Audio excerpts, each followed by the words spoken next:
Fala galera, como é que vocês estão? Eu tô bem, graças a Deus.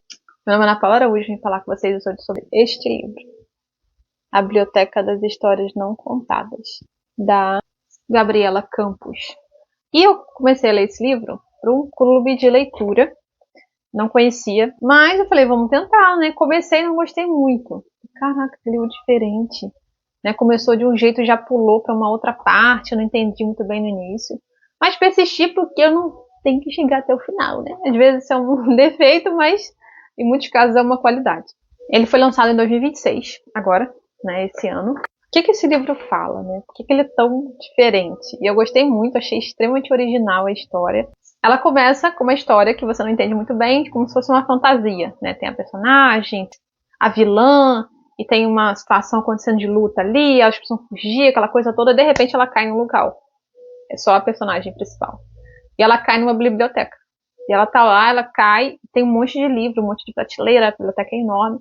E lá dentro tem várias pessoas diferentes. Pessoas de épocas medievais, pessoas de época atual, patricinhas, super-heróis, como se fossem personagens de várias histórias diferentes dentro da biblioteca. E ela fala assim, cadê... Tipo assim, ela tava no meio de uma luta, de um embate.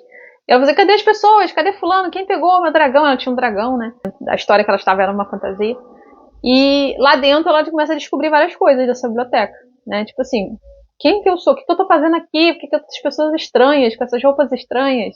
E ela começa a entender, e começa a ser explicado para ela que ela é um personagem. Ela não, eu sou um ser humano, eu tenho a minha vida no tal lugar, eu sou de tal lugar, eu sou fulana, eu tenho um dragão que chama não sei o quê. Aí ela lá dentro ela começa a entender que ela é um personagem de uma história, como todos ali também são personagens de histórias. Por que Biblioteca das Histórias Não Contadas? Esses seres, esses personagens vão parar lá porque foram interrompidas as suas histórias. A autora começou, né, a escrever as histórias e ela interrompeu essa escrita. Então esses personagens caíram na biblioteca e estão lá, né, querendo sair, mas não conseguem. Só conseguem sair se a autora retornar a história, retornar a narrativa e terminar o livro. Então aí ela vai ter a vida dela dentro daquele livro lá. E a autora escreveu muitos livros, começou muitos livros, só que ela não está conseguindo, ó, tem vários bloqueios, ela começa histórias diferentes uma das outras, mas não consegue terminar. Então tá cheio de gente nessa biblioteca e são vários conflitos que acontecem ali, eles tentando fugir, ela tentando fugir dali, tentando descobrir uma forma, tá todo mundo meio conformado. De vez em quando some alguém, né? Porque a autora pode esquecer esse personagem, então ele desaparece. Tem uma praga também, tem uns rumores, tem a vilã da situação da história. Tem todo um mistério ali acontecendo e começa a se desenrolar e fica muito interessante a história, muito didática e com muitas lições pra gente, né?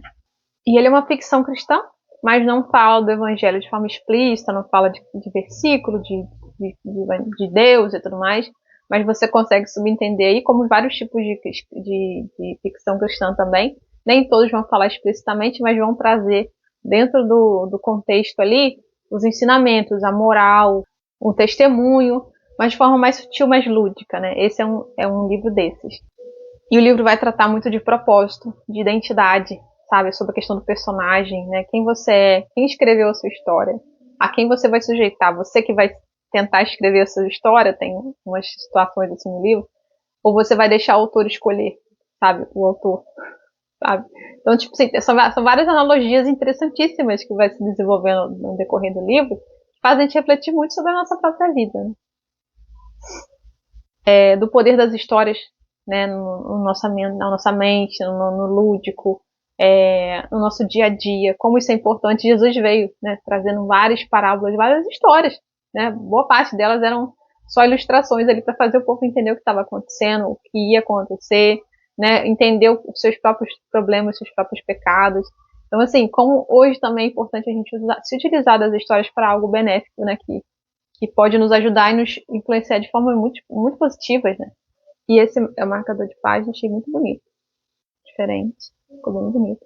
Isso aqui que é uma caneta, né? Aquelas canetas antigas, que é um dos instrumentos principais da história, porque é com ela que é escrita, né? Todas as histórias. E a autora é alguém com um computador escrevendo uma história. Então, assim, é como se fosse uma pessoa atualmente falando da vida dela, das histórias, dos bloqueios. Por que ela tá bloqueada? Isso você vai descobrir no decorrer do livro. Por que existe um problema ali, uma praga? Da onde que ela vem, entendeu? Tem a ver com a autora, mas tipo, fica meio confuso ali, né? Que é essa biblioteca? Onde está essa biblioteca? Né? Tipo assim, cara, é muito inteligente, muito bem elaborado e algo muito inspirado pelo Senhor. Né? Eu gosto muito da ficção cristã, de saber as histórias por trás, né, dos autores ali, a história por trás da história, por que foi escrito, como foi escrito. E ela foi muito inspirada pelo Senhor a escrever essa história e foi muito impactante. Não é um livro que tem muita divulgação, né, apesar de ter sido lançado esse ano, mas com uma história muito substancial, muito profunda, e eu indico muito para vocês. Fica a dica aí, gente. É isso que eu queria falar com vocês hoje. Deus abençoe.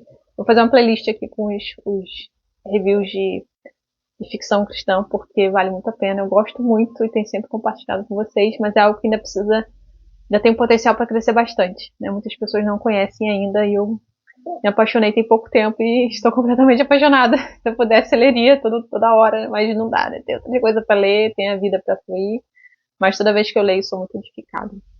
E desejo isso para vocês também. Então é isso, galera. Até a próxima. Fiquem com Deus.